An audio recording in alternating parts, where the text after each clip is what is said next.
So the next one we're going to be taking a look at here is Oh My Goddess. Or if I wanted to say it like if I was in the movie Troll 2, then I would say, Oh My Goddess. Or some shit like that. Either way, this anime is considered as a romance comedy, so with that being said, let's start talking about the story. So it begins with the main character Kaiji, and he is a college student that happens to work in the auto mechanics department. So he's in the office all alone taking some calls, and he's trying to get some takeout, but it's not really working out so well for some whatever reason. So by accident, he accidentally calls something called the Goddess Hotline. And just a couple seconds later, a whirlpool happens, and there happens to be a girl that comes out of it, and that happens to be the goddess Belle Dandy. After introducing herself, she ends up telling him that he can make any wish that he wants, but only one. Because as Spider-Man would say, everyone gets one.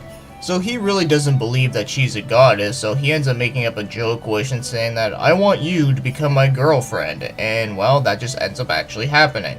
But since they're still in the office, his dude bro members end up going in there, and Kaiji ends up getting kicked out from living there since he can't have female guests over. Like I said, they're major dude bros. So now they have to find a newer place to live, and apparently Bella Dandy actually knows where to live, and that happens to be an old temple.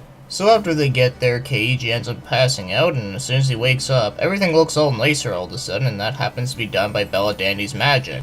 So pretty much it's about them two just living together, living the life, and of course you also have a bunch of other people living there, like his sister Megumi. And then you have two other goddesses that end up living with them as well, and that happens to be Erd and Scood. And what's funny about the first time you see Erd in this show is that she ends up coming out of the TV just like the chick from The Ring, which is pretty hilarious. Especially the fact that Kaiji would end up watching some porn tape too, which also made it more hilarious. So that's the very basic of what I can say about this show, is that it's basically about them two living together with a bunch of other goddesses and plus a sister, and they overcome various situations that happen, while also learning more about each other. And thinking about it now, you know what this show kinda reminds me of? It kinda reminds me of the show Heaven's Lost Property, which I happened to did a review on in the first anime feature that I did, but only that this show came out 16 years prior. So it's very much a lighthearted show about romance and comedy and all that kind of stuff. So anyways, with that being said, now let's start moving on and start talking about the animation.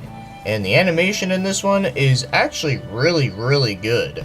I actually like it quite a lot. I mean, all like the character designs are really great, everything is really bright and colorful, and everything flows really nicely. I really don't have much complaints about it whatsoever, but I can say that it probably is one of the best things about this show. I was actually quite surprised how good it actually was, so overall the animation is actually pretty awesome. Now as for the music in this one, as again, I was actually quite surprised because it's also really good. So all the songs suit the tone really well. In fact, you actually get a lot of hard rockin' tunes, which is something I was not expecting, but hey, I'm not gonna complain, that's pretty awesome. Especially the episode where Kaiji had to go make a motorcycle, so he had to race against this one dumb motherfucker. So as I said, I really like the music in this one a whole lot. And now, as for the voice acting, so finally I can say something different about the voice acting since this one did get released in English. And all I have to say is that the voices are typically not that good, but they're also not the worst thing ever. So for the main cast, you got Scott Simpson. I think he played an okay job at Kaiji. I mean, it's definitely not great, but it's also not the worst thing ever. And then you got Juliet Casario, who plays Bella Dandy. For the most part, I'd say she did do a pretty good job. I mean, it's definitely not perfect, but definitely a lot better than most of the other roles within this one. And then you got Linnell Markgraf, who plays Erd, and she actually does a pretty decent job as her. And then you got Scood, who's being played by Palma Widener. And by the way, she happened to play Miyu within Vampire Princess Miyu, the OVA series, which I actually took a look at not that long ago. And I remember saying in that review for Vampire Princess Miyu that her voice for her was actually pretty decent for what it was. I mean, it was definitely a lot better than everyone else in the show, but as for here, yeah, definitely not that good. And as for the rest of the cast, it's also just not that good. So, for the overall voice acting, there are some pretty decent moments mostly coming from Bella Dandy and Erd, and everyone else is just either okay or just not really good. So now, if I were to rate this one, I think I'm going to give it a 6 out of 10. It's a pretty decent show that is mostly lighthearted fun, and I really don't think there's anything wrong with that.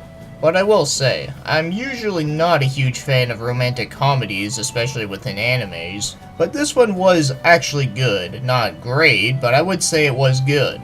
Like, the overall story is very simple, but works. Kaiichi and Belladandi are actually two good characters, but I found everyone else could have been used a bit better. Just for an example, I found that Kaiichi's sister Megumi really didn't serve much of a purpose within this show. But at least the two main characters that this show is mostly focusing on was at least good. And at least for being a comedy, at least this show actually did have quite a few funny parts. Because unlike the show Heaven's Lost Property, I found that show was just not all that funny. And I think it's pretty obvious that I find this show to be much better than that one. And probably the best part about the show would have to be the animation and the music. But the rest of it was at least pretty good and fun enough. But since this is an OVA of 5 episodes, you can only add in so much at a time, but I think for what they worked with, I think it did turn out to be pretty well. But I'm willing to bet that the longer TV series, the one that has like 47 episodes, I'm pretty sure that one probably did make a whole lot of improvements. Or at least they should have improvements upon it. Well, I really can't say much about it since I haven't seen it yet. But anyways, if you want to see a lighthearted comedy that is actually really short, I would at least say this one is at least worth watching. I wouldn't say it's amazing, but I would at least say it is at least fun enough.